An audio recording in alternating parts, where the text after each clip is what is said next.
affermato che questo non si può fare, ovviamente perché la legge nazionale e regionale non lo prevede, quantomeno ha dato una sentenza negativa per quanto riguarda l'applicazione dei regolamenti comunali.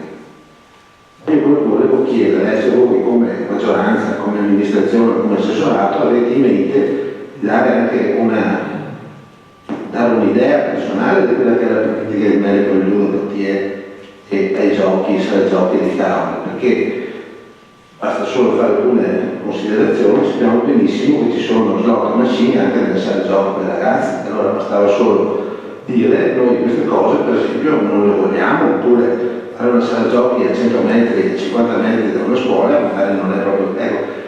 Avrei avuto piacere che lei questa sera mi avesse detto questo, invece mi rendo conto che sempre più questo consiglio comunale sta diventando un luogo dove vengono più elencati i commi, capiti, le leggi, non tanto riguarda l'aspetto edilizio che non per quanto riguarda l'aspetto politico.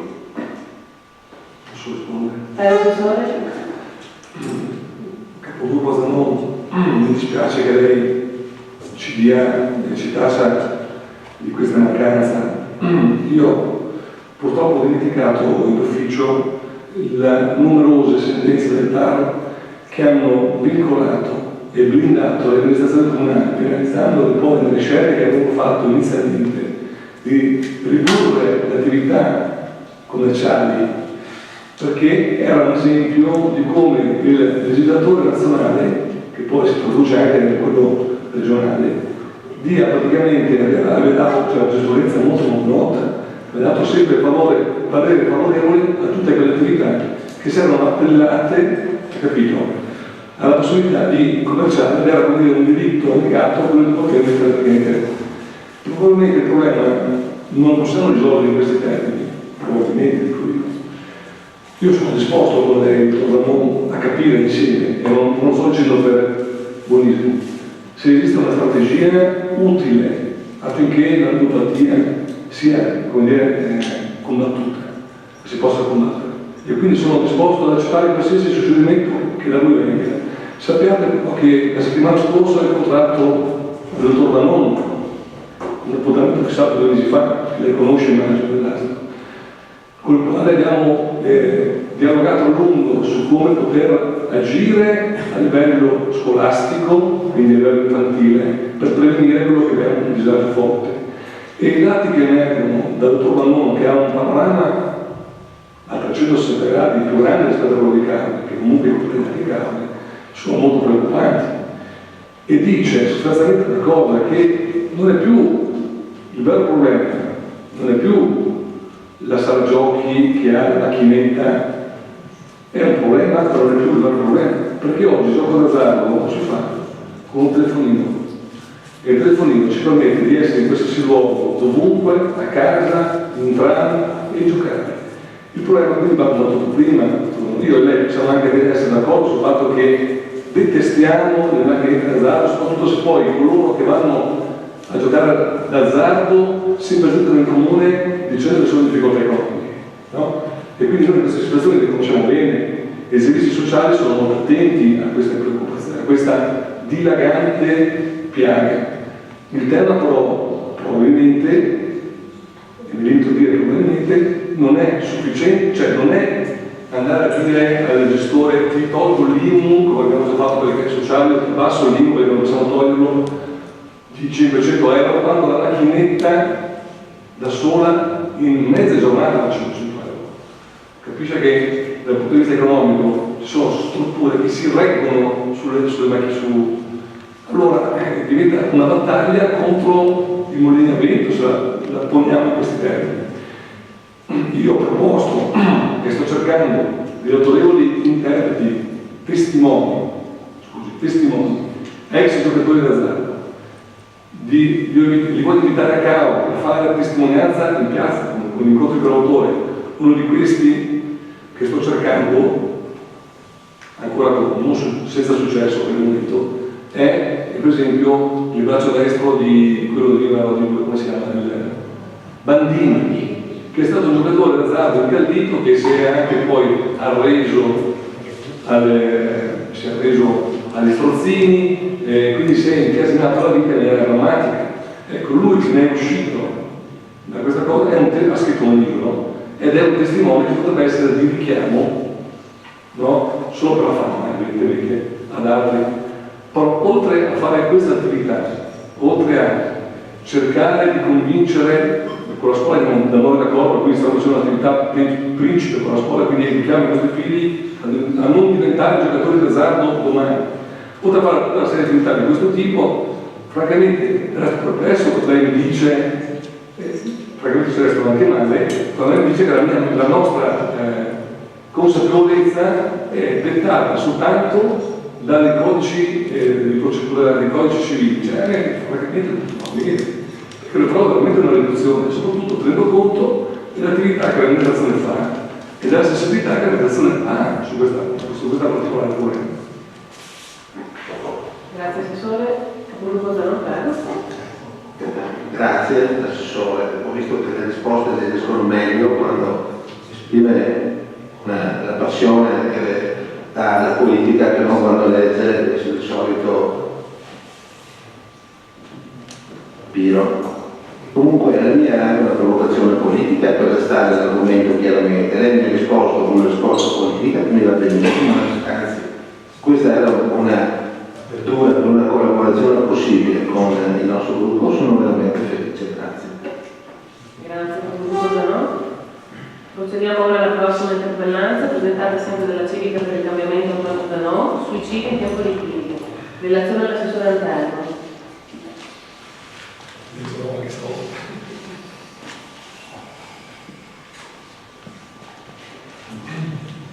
Grazie Presidente.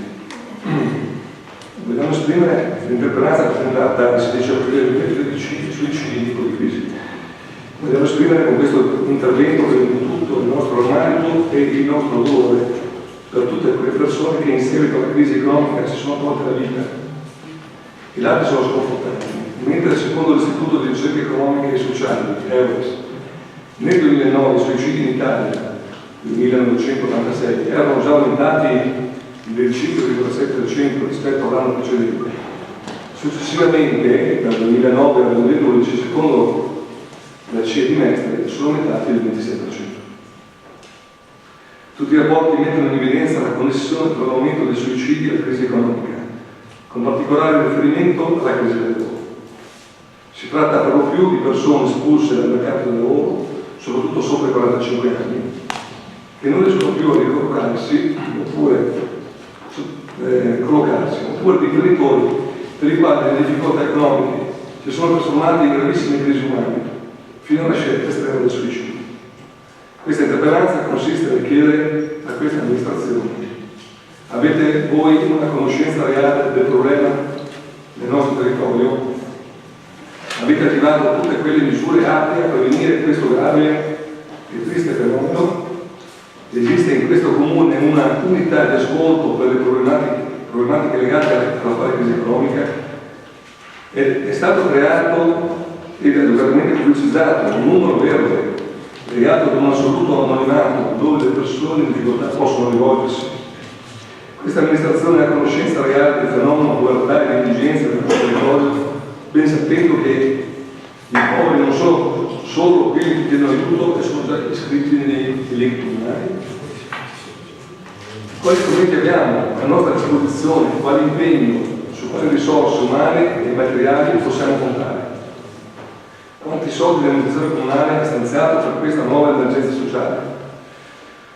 Un'ultima domanda: potrebbe la struttura della protezione civile essere coinvolta, considerati i mezzi a disposizione di volontariato attivo delle persone anche nella gestione delle emergenze sociali? Ci chiede risposte in Consiglio Comunale.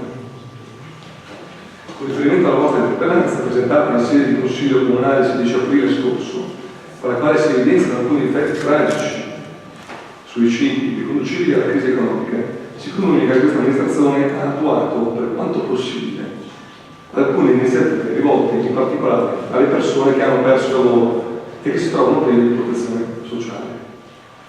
Le situazioni di difficoltà delle persone evidenziate nell'interpellanza sono conosciute a questa amministrazione comunale in quanto gli uffici dei servizi sociali ricevono quotidianamente richieste di aiuto. Anche il calendario degli appuntamenti del mio assessorato è per la maggior parte dedicato a una situazione di difficoltà sociale legata al lavoro. A tutte queste richieste si tenta di dare una risposta sia di indirizzo, suggerimenti per cercare un nuovo lavoro su siti internet, centri per l'impiego, agenzie triennali, oppure con un contributo economico attraverso una verifica delle reali situazioni di disagio, di bisogno.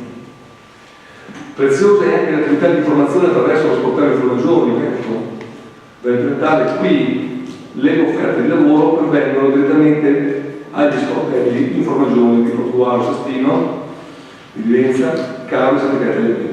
Anche con la Caritas di Carole in questi ultimi anni si è instaurato un proficuo rapporto di collaborazione che ha permesso di ampliare sia l'offerta di aiuto e sostegno diretto che quello di ascolto. Bisogna precisare però che in materia di lavoro le maggiori competenze sono così attribuite. La Regione esercita le funzioni di indirizzo, programmazione, coordinamento, controllo, monitoraggio e valutazione delle attività inerenti alle politiche del lavoro. Le province, nell'ambito degli indirizzi formulati dalla programmazione regionale, esercitano funzioni di programmazione territoriale delle politiche attive del lavoro e dei servizi per il lavoro, un quadro socio-economico del lavoro territorio.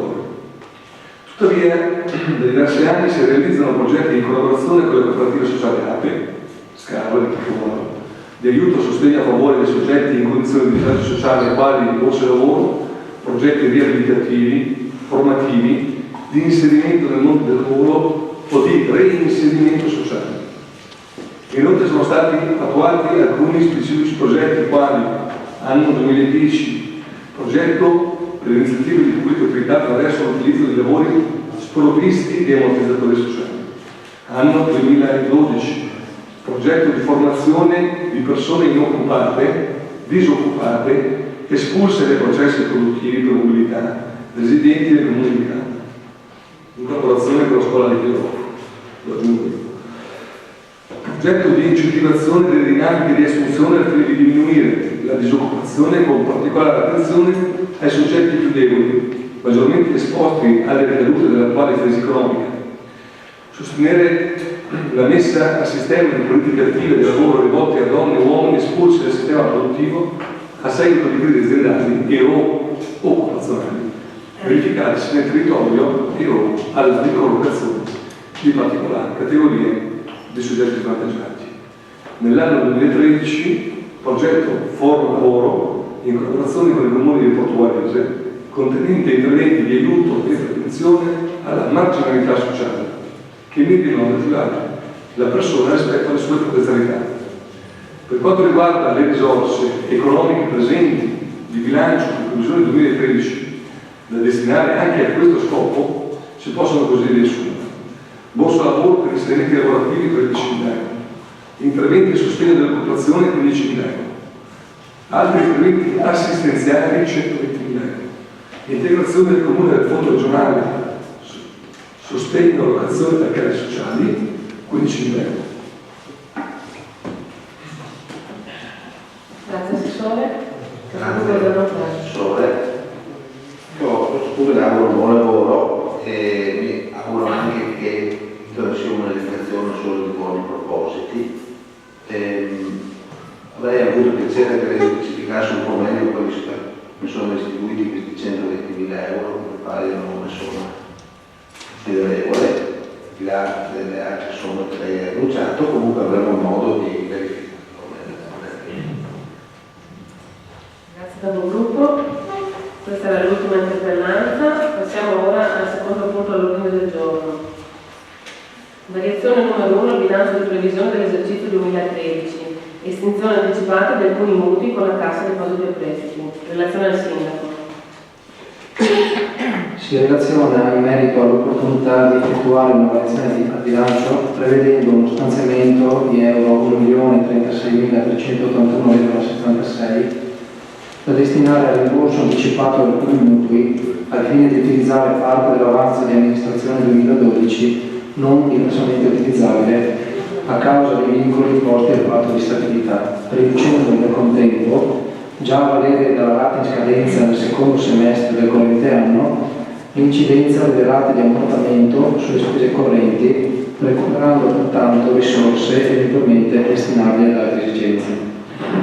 Per quanto riguarda i mutui da estinguere anticipatamente, nell'ambito dello stock di debito esistente con cassa, depositi e prestiti, è stato fatto un calcolo di convenienza nel quale si tiene conto, tramite dati acquisiti dal sito internet dell'ente mutuante, dell'indennizzo eventualmente richiesto, del tasso fisso dei singoli mutui, della durata residua degli stessi, oltre che dell'avvenuta intera somministrazione del prestito, ferma rimanendo l'esatta quantificazione dell'indennizzo alla data di conclusione dell'operazione. Appare opportuna l'estensione anticipata all'avvenuto pagamento della rata in scadenza nel semestre in corso, 30 giugno 2013, dei mutui indicati nella tabella seguente. Tutti a scadenza 31 dicembre 2034. Il primo tasso fisso 4,14% per un capitale residuo post rata 30 giugno 2013 di 24.266,35. Il secondo un tasso fisso del 4,14%, un capitale residuo di 27.583,95.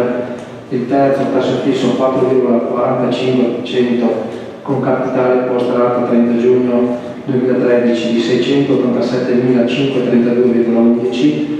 Il quarto al tasso fisso del 4,66% con capitale residuo di 132.894,44. e infine il quinto a tasso fisso al 5,02% con un capitale residuo post rata 30 giugno 2013 di euro 164.104,91 e così per un totale di 1.036.381,76. Tanto permesso si chiede di deliberare di adottare il bilancio di previsione per l'esercizio 2013 le variazioni descritte in premessa e riportate nello schema costituente allegato numero 1 presente in atto, di dare atto del rispetto delle norme di legge innanzi richiamate, di dare atto in particolare che anche dopo la presente variazione è garantito il rispetto del principio di pareggio del bilancio, aggiornato nella somma di euro 38.921.316,76 con da prospetto costituente allegato numero 2. Di dare infine atto che dalla presente variazione ne derivano modifiche ai saldi rilevanti al fine del rispetto del patto di stabilità, di procedere all'estensione anticipata dei mutui contratti con cassa depositi e prestiti, di cui all'elenco seguente, con effetto al 1 luglio 2013, per un importo complessivo di euro 1.036.381,76 in linea capitale, oltre all'indennizzo che sarà eventualmente determinato in sede di definizione dell'operazione con il mutuante. I motivi di richiamo sono esattamente quelli della premessa, e compresi anche il capitale residuo contratta del 30 giugno 2013, quindi per un totale di 1.036.381,76. Grazie Sindaco. Sono interventi? Mettiamo i voti il secondo punto all'ordine del giorno. Voti favorevoli? 12, 13, 14.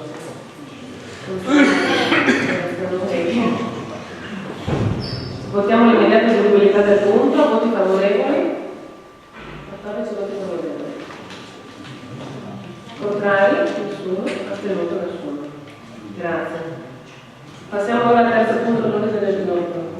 Approvazione del documento programmatico 2013-2015 della società Caule Patrimonio. Relazione sempre il sindaco. Se vuole avvicinarsi anche all'amministratore del patrimonio, grazie.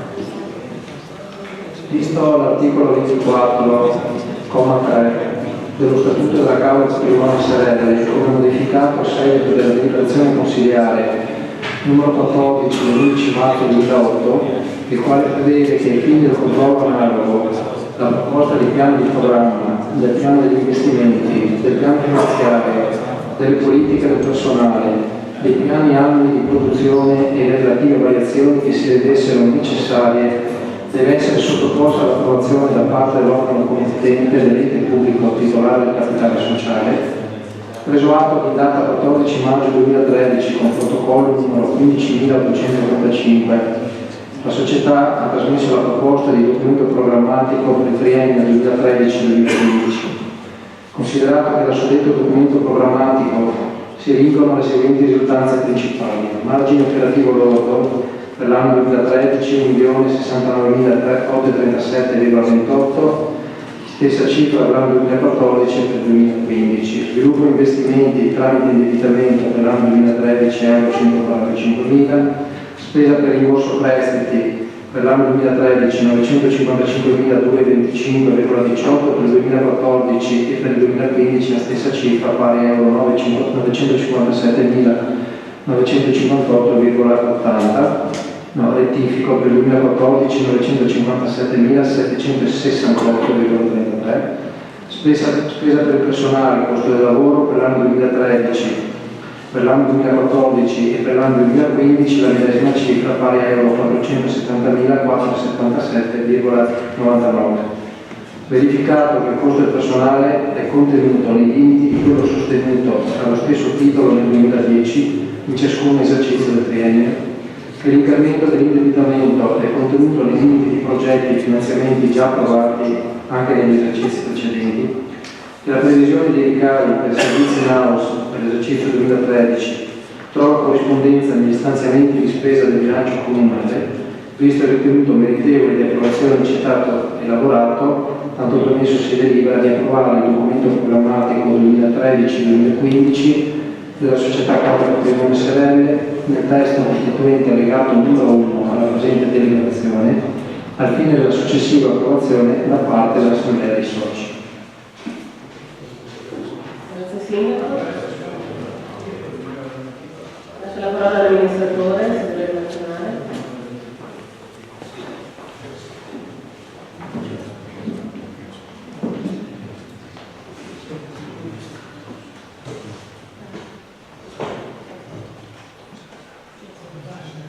Volevo partire dal punto economico, dal punto di vista degli anni precedenti. Se noi guardiamo oggi le tratte imposte, vediamo una cifra leggermente inferiore, abbastanza inferiore del 2013. Questo non deve spaventare dal punto di vista di questo importo, e sì, siamo stati molto cauti nel prevedere certi aumenti di entrate, anche nell'ambito del mercato. Questo non volevo precisare un attimino. Poi, come diceva il sindaco, se vediamo l'andamento del costo del lavoro, stati molto attenti per quanto riguarda anche il discorso della spesa che ci ha comportato dei tagli differenti. Siamo stati molto attenti soprattutto sulle certe spese fatte in passato, al 2013, capire. Però mi piaceva di più ragionare anche su quelli che sono i programmi della Camera Patrimonio, dal punto di vista del lavoro delle scoprire. Volevo partire proprio dal Campegno, che è una cosa che ai Carlotti interessava maggiormente. Abbiamo iniziato proprio qualche mese fa una riqualifica del Campegno. Questo per far sì che vengano almeno tutte queste voci dal punto di vista della occupatura, lettere che arrivano anche dal patrimonio, purtroppo stiamo operando per la riqualifica del Campegno in maniera veramente esemplare. Abbiamo iniziato con delle spese quest'anno, avevamo un programma del 2014 e 2015 che interessa anche alla Camera Patrimonio soprattutto avere l'utilizzo, visto la condizione logistica che ha. Dare una certa stima e una certa qualifica, che erano anche gli stessi, dare certi servizi. Quest'anno abbiamo iniziato e penso che in futuro proseguiremo con questa politica di investimenti.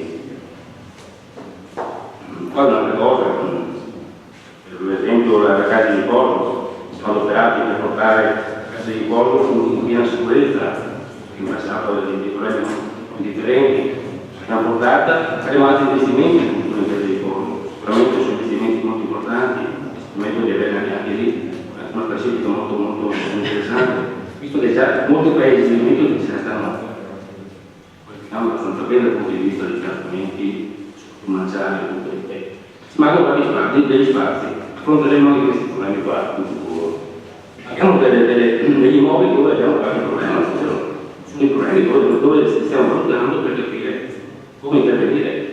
Abbiamo cambiato delle automazioni della partire del multipiano per andare ad avere meno spese in futuro per quanto riguarda l'assistenza e la viabilità. Oggi ci permetteranno nei prossimi 2 o 3 anni di amortizzare il costo che abbiamo preso quest'anno. Tutta una serie di cose che abbiamo stato facendo. Non siamo fermi, stiamo valutando veramente dove possiamo intervenire per far sì che ci sono delle altre nazionali pure. Tutti i nostri problemi. Poi se avete qualche domanda, qualche consiglio da darci, siamo a disposizione. Grazie all'amministratore. Capogruppo commesso, prego. Sì, grazie. Allora, io non posso fare mistero che la nostra posizione è stata di contrarietà rispetto non alla causa patrimoniale, causa patrimonio in particolare, ma a quella fase della vita amministrativa che ha visto la nascita di tutti questi tipi di società ipotecarie. E queste società sono nate con la scusa, con la recuperativa di un efficientamento che le società gestite in maniera privata avrebbero rispetto agli enti pubblici che le costituiscono. Naturalmente poi vedete anche luoghi dove si andava a mettere del personale che altrimenti non si poteva assumere degli enti locali, e un po' alla volta, da una prima fase in cui potevano praticamente fare di tutto, potevano andare bene che ciò e no, se volevano, sono state molto ridimensionate al punto tale che ora sono sottoposte al controllo analogo da parte degli enti locali. Questo fatto ha fatto sì che, proprio in virtù di ciò di cui abbiamo parlato la volta scorsa, ovvero che le società pubbliche ledono il principio di concorrenza perché non rischiano di venire rispetto al privato, queste società in definitiva si riducono a spazi ridotti, non è nel senso letterario, a fare servizi in house e a fare dei programmi di investimento su opere pubbliche che sembra, e questa è la stranezza, che i comuni non possono più fare. Questa è una cosa molto strana. Io capisco che il legislatore ha dato in conclusione per cui dal conferimento iniziale gratuito adesso il ritorno a casa dei cespiti è oneroso, per cui si è imboccato delle strade che sono veramente difficili da gestire. Però se uno si chiede un attimo come mai i comuni non possono fare gli investimenti perché altrimenti sforano il patto di stabilità, quindi rischiano molto, abbiamo dei patrimoniali che possono mettere delle ipoteche, possono dare delle ipoteche sui cespiti che non possono alienare e quindi dare una garanzia che è comunque una garanzia del comune. Questo è un gioco stranissimo, questa cosa, non si capisce come mai si è andati a imbucare in queste faccende qua. Se dopo uno va a leggere il programma, se uno non sapesse alcune cose, per esempio che quelli che si chiamano canoni in verità sono i soldi che il comune, canoni di locazione sono i soldi che il comune deve dare alla società per poter pagare i mutui, non riesce a capire come mai c'è questo grande sforzo da parte dell'ente locale. Se poi guardiamo i servizi in house, voi li chiamate ricavi, ma sono veri e propri finanziamenti. Se io vado a vedere quanto il comune dà alla causa patrimonio per esempio il verde pubblico per essere dato 245.000 euro e la patrimoniale ne spende circa 190.000. È un po' un conto fatto alla rovescia, cioè il comune dice quanto spende per fare del verde, spende 190, vendendo 245, che il resto ti servono per altre cose, per far vedere un bilancio in attivo. È una specie di finanziamento, un loro occulto, ma è una di quelle cose che se andiamo a vedere la legge non sono proprio, qualcuno potesse mettere l'attenzione su queste cose qua. Passi per il campeggio che ormai è stato ceduto completamente tranne che nel tranne che nel terreno, alla società, anche questa è un'operazione strana. Ma se vediamo per esempio la gestione dei parcheggi area blu, se lo facesse il comune da sé spenderebbe 75.000 euro, 76, e invece ne dà 170 alla partita, così ne hanno 30, si chiamano ricavi, non sono finanziamenti, sono ricavi, sono cifre che servono per far arrivare in pareggio, in positivo di poche migliaia di euro, un bilancio che altrimenti non lo sarebbe. Non sto accusando la presidenza, sto facendo un discorso generale su queste società che veramente a mio avviso non hanno un futuro, perché le aree sono state trappate dalla politica e che si trovano a gestire veramente grandi risorse del comune, tutti i cesti che hanno un bilancio che è circa un terzo di quello del bilancio comunale, ed essendo espressione appunto dell'amministrazione e anche l'amministrazione di carattere politico, sicuramente faccio anche la dichiarazione di voto per l'amministrazione da votare.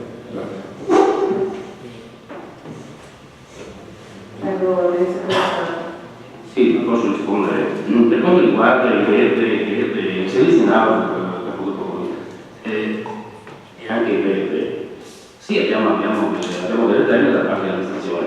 Se riguarda gli enti precedenti, noi abbiamo chiesto, abbiamo avuto molto meno rispetto ai 4-5 anni passati, abbiamo portato comunque il bilancio in attivo, che la parte patrimonio è autotronale, come diceva lei prima giustamente, il bilancio deve essere comunque in attivo, anche il dinero è in attivo, e questo permette ai comuni di non andare a fare la propria stabilità, per farvi capire, e comunque abbiamo portato il bilancio sempre in attivo, nonostante avessimo avuto come termine molti soldi in meno. Perciò, ovviamente c'è anche la parte patrimonio, no? Dal punto di vista gestione. Poi lei deve spiegare però come potrebbe un comune quel patto di stabilità, no? Sistemare in 3 anni la casa di riposo, perché ha speso quasi 500.000 euro di casa di riposo negli ultimi anni, o andava chiusa o andavano fatti i lavori. Come può riqualificare un'amministrazione comune di campeggio comunale? Secondo la risposta magari c'è sempre il patto di stabilità, perché noi abbiamo il governare, dobbiamo stare attenti ai bilanci, ma il comune non può spendere i soldi questa differenza. Noi dobbiamo stare molto più attenti all'amministrazione dal punto di vista di controllo. Se lei si ricorda bene, abbiamo avuto in casa nel 2008-2009, sicuramente ringraziando qualcuno, per 6 mesi da tributario. Abbiamo fatto 6 mesi per 5 ore al giorno nella strada vecchia non si fa, no? E non ho trovato una virgola per corso con questa amministrazione e con quella precedente. Qualcuno aveva fatto qualcosa inizialmente, ma non si pensava, non volevo dirlo qui, però non ho trovato una virgola per corso, questo è importante. Grazie amministratore. Capoluogo commisso, prego. Sì, questo fa onore alla... Lei condivide il fatto che il patto di stabilità sia una febbre alta, deve comunque passare, non è possibile. Sì, appunto, ma stiamo parlando di quello che il legislatore ha fatto. Per quanto riguarda la segnalazione alla Corte dei Conti, quella è una segnalazione relativa a tre aspetti. Uno riguardava l'anticipo di cui stiamo ancora parlando, che la società patrimoniale, un anticipo di 280.000 euro, aveva dato alla società che non aveva vinto l'appalto per la costruzione del multipiano. Mentre era in corso un ricorso, c'era un ricorso del TAR, la Camera Patrimonio ha dato l'anticipo di 280.000 euro alla Municipale, se non mi sbaglio, l'anticipo che non si usa più dare nei lavori pubblici, a meno che non siano della tipo urban, un certo concorso a livello europeo, oppure che non siano state invece iniziati i cantieri, che siano delle macchine che cominciano a lavorare, non si usa. C'erano diverse cose strane, che stiamo parlando di soldi del comune di Caove. una. Poi c'era, mi ricordo ancora, perché sono andato io proprio a Venezia a parlare con il sostituto procuratore, come si chiama c'era un fatto che il compenso che aveva ricevuto nel 2008 l'amministratore della società era il 52% maggiore di quello che la legge prevedeva. Se non il 2008, se non il 2007, non mi ricordo adesso la memoria. E poi c'era anche la segnalazione di quel derivato di cui sono moltissimi altri studi, mi sono impegnato a studiarlo a fondo e non so come ne uscirà la tavola di patrimonio da quelle e quindi comunicavo da questa vicenda del derivato che costa, non lo so, che dice sempre la banca che deve ricevere grosse cifre di differenza.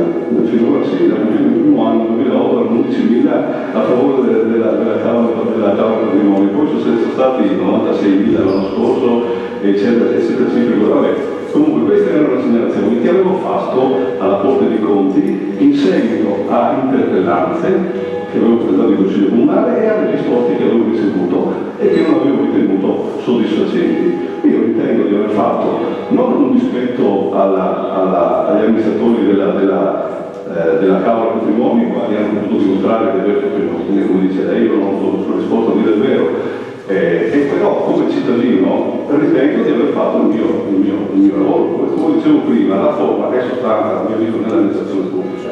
E il nostro compito, soprattutto dei consiglieri di opposizione, è quello di verificare, di controllare moltissime cose che riguardano anche le attività personali delle persone, perché così deve essere. Se non lo facciamo noi, chi lo fa? Lo fa la lettera anonima? Lei gradisce forse che arrivi una lettera anonima o arrivi un po' dicendo quello che ne arrivano parecchie, non mica solo quel caso dell'ultimo evento di cui abbiamo parlato recentemente, a noi ne arrivano parecchie lettere anonime. Noi, come consiglieri, io almeno come consigliere di opposizione, quando ho una notizia che è di interesse pubblico perché qualcuno non si comporta correttamente, la faccio subito, la faccio qui in Consiglio Comunale. Questo è il posto delegato a dire queste cose, non ci sono altri posti. Se poi vanno a finire sui giornali va bene, altrimenti non ha importanza per quanto mi riguarda. Sì, ma andiamo in ordine, lei diceva del fatto di non si fare con quel racconto dato all'azienda Rossini. In quel periodo non c'era ancora la legge che vietava il racconto. Dopo è stato la legge che si davano dei conti su inizio cartiere su lavori a stralci, no? Come qui, quando l'ha fatto la casa del mondo come collega ausiliare neanche scritto, c'è un altro tutore delegato. Dal 1997. Come lei è stato fatto? Non è colpa nostra di vita. Però è una cosa da dire. Siamo adoperati gli ultimi 6 mesi per far sì che i soldi tornino a casa. Ed è sicuro che tornano a casa. Perché abbiamo la fiducia, perciò anche qui siamo tranquilli. Perché noi stiamo fermi, come dicevo prima. Sul fatto del controllo che è stato fatto avere, come dicevo prima, da parte dell'aziendario, volevo sapere alla fine, a che fine ha fatto questo? Esattamente, che effetto ha avuto? Noi non abbiamo avuto risposta, ma lei sarebbe bene di cosa è successo, se aveva dato qualche. Perché abbiamo perso tempo. E secondo me lei ha fatto un anno anche perché abbiamo perso tempo, lavoro, perché 5 ore al giorno è sicuro che non è piacevole per in casa, e se mia moglie si divide con il suo figlio, non certo non che fa la finanza e le mando al bello. Magari dico in questa coppia attenta, ma non c'è mia moglie al bello. Io intendo che il comune, se il patrimonio sia un unico palazzo, va bene? Non devo denunciare in casa mia la cosa che vale 0 non funziona. Vado a informare perché non funziona il normale. Questo è fatto. No, lei non la pensa così. Ma io la penso diversamente da lei. Sull'altro compenso che diceva del 2008 a riguardo del Presidente del patrimonio, o parlo del vecchio museo dell'unità. Nel 2008 c'era il nuovo ausiliare, adesso. Scusi, vado a memoria perché stiamo parlando di una cosa per cui sono passati degli anni. Io ho fatto richiesta di sapere qual era il compenso del sindaco e il compenso dell'amministratore. Il sindaco aveva un compenso in quell'anno, mi pare 2008, ma poteva essere 2007, guardi adesso, di 36.000 euro, mentre l'amministratore aveva 45.000 euro, mentre la legge diceva che gli amministratori delle società pubbliche non possono avere più dell'80% di quello che aveva il sindaco. E quindi dove avere al massimo 30.000 euro, ne aveva 45.000, era il 52% in più. Questa è una cosa di cui abbiamo parlato all'epoca, vado a memoria, può darsi che sbagli qualche dico, ma era questa la questione. Certo, nel momento che riguarda sullo scritto, questo sì, in questo momento c'è una cosa ormai vecchia, passata. No, ma sulla regola aveva chiesto prima questo tipo di. Perché nel 2008 c'era già un CDA con questo evento non clienti, di cui uno è venuto. Per questo quindi il risultato può prendere questa somma che lei diceva. Magari. No, poi per quanto riguarda quei famosi anche che ne sia prima di derivanti, anche io non sono contento. E magari tra un po' darò una bella notizia, però al momento siamo ancora lavorando. E non è come dire lei che ci vuole essere la banca. Le dimostro che la banca in questo caso non ci vuole entrare. Avevo anche qui la risposta. Grazie amministratore, vorrei concludere con questo, grazie. Adesso lei mi dice delle cose, mi ricordo che all'epoca ci fu un periodo in cui il controllo su questa società causa patrimonio fu abbastanza intenso da parte mia. E mi ricordo che nelle verificare le delibere di Consiglio Comunale, il Consiglio Comunale aveva approvato il master plan della Causa Patrimonio alla presentazione alla Fondazione con allegato come si dice, dei mutui del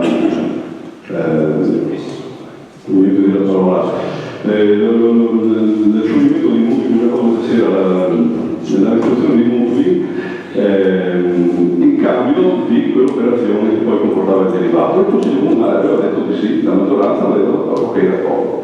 La differenza qual era, e l'avevo fatto notare sull'interpellanza, che non era il trovo a vedere, che non erano i mutui segnati sul master plan che poi sono stati restituiti, sono stati eliminati, sono stati pagati, ma altri mutui. Non tira fuori la risposta, non mi ricordo che si è stata data. Il servo nel 2006, che si fa. Ho capito, però voglio dire, se andiamo a controllare le cose, queste cose vengono fuori, non sto facendo una critica a lei.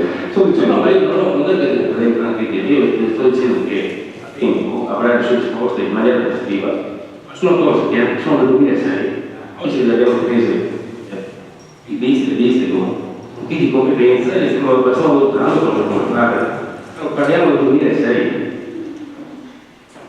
Non serve. Grazie amministratore Sala. Poi mi dicono che c'erano i soldi dei cittadini di Cauda che nel 2006 erano comunque soldini buoni e in ogni caso ritengo che se lei dovesse riuscire a recuperare quella cifra che nel frattempo voglio dire che la società che è fallita dovrebbe restituire, mi fa piacere e spero che un minimo di merito sia anche grazie all'azione che ho fatto io. Scusate, cioè tranquillo che i soldi dei cittadini tengo maggiormente dei soldi miei personali, perciò non è possibile perché siano fatte le cose in maniera dovuta, se non.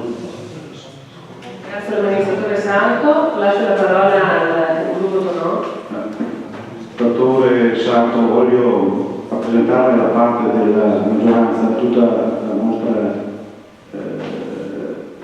soddisfazione e stima per il lavoro che lei sta facendo, probabilmente anche per quello che in questi mesi sta producendo in associazione questa maggioranza per ottenere i massimi risultati al fine di, in questa precarietà, non dico amministrativa ma gestionale, data dalle regole che si modificano costantemente, lei sappia rapportarsi e sa rapportarsi con questa amministrazione la pienezza dei suoi compiti. Ringraziamo il gruppo Tonò. E grazie al conduto noi e grazie alla maggioranza. Dichiarazione di voto da parte Zanò, prego, sì. Chiaramente condivido con il capogruppo Tonone gli apprezzamenti nei confronti del Presidente, insomma che non stiamo parlando delle persone, però stiamo parlando della patrimoniale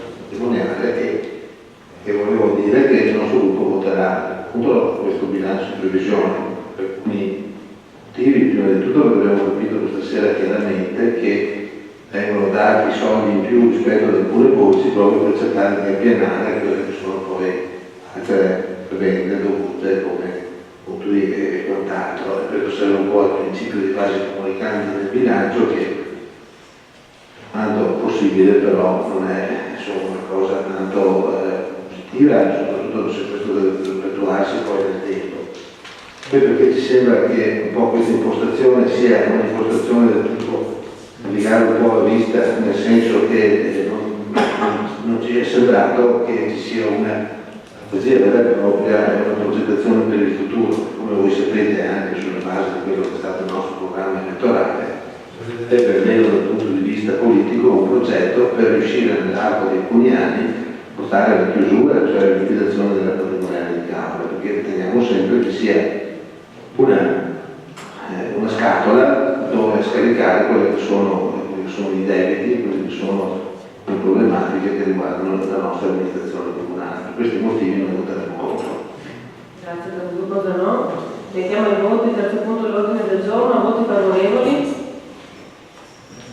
12 voti favorevoli, voti contrari, 2 voti contrari, nessuno astenuto. Votiamo l'immediata eseguibilità, voti favorevoli, 12, voti contrari, 2, nessuno astenuto.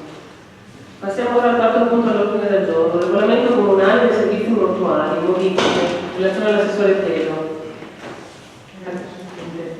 La legge 130 del 2001 disciplina la pratica funeraria della cremazione, nonché della dispersione delle ceneri derivanti dalla cremazione stessa. L'articolo 3,1 lettera C del suddetto testo normativo stabilisce la possibilità di discarica delle ceneri nel rispetto della volontà del defunto in aree tipicamente a ciò destinate all'interno dei cimiteri o in aree private. In ogni caso è previsto l'ottenimento dell'autorizzazione da parte dell'ufficio di Stato civile del Comune ove è avvenuto il decesso. In data 4 marzo 2010, con legge numero 18, la Regione Veneto ha ribadito tale procedura, stabilendo all'articolo 50 che la dispersione in mare, nei laghi e nei fiumi deve avvenire nei casi liberi da natanti e da manufatti. La dispersione delle ceneri è in ogni caso vietata nei centri abitati. La dispersione in aree private all'aperto deve avvenire con il consenso dei proprietari e non può comunque dare luogo ad attività aventi fini di lucro. Devono essere rispettate le norme vigenti in materia di zone a tutela assolutamente assoluta, zone di rispetto e zone di protezione, con particolare riferimento alle acque ad uso umano. La dispersione delle ceneri deve in ogni caso essere eseguita in modo controllato, tale da non arrecare danno o disturbo a soggetti terzi eventualmente presenti. Constatato che il vigente regolamento sui servizi mortuari non affronta il tema in esame, considerato necessario garantire a tutti i cittadini l'esercizio di un diritto sancito per legge nel rispetto delle indicazioni già fornite dal legislatore nazionale e regionale, nonché dalle esigenze della città di Cavour e delle città del suo territorio. Tenuto conto dei contenuti dell'articolo 48, si ritiene opportuno inserire un nuovo articolo, così denominato 48 bis, che recita: la dispersione delle ceneri consentita nei termini e nei modi previsti dalla legge 130/2001 e dalla legge regionale 8 del 4 marzo 2010. La dispersione delle ceneri autorizzata dall'ufficiale dello Stato civile del Comune, ove sono custodite le ceneri, può avvenire in natura, mari, fiumi, lagune, boschi, eccetera, in aree private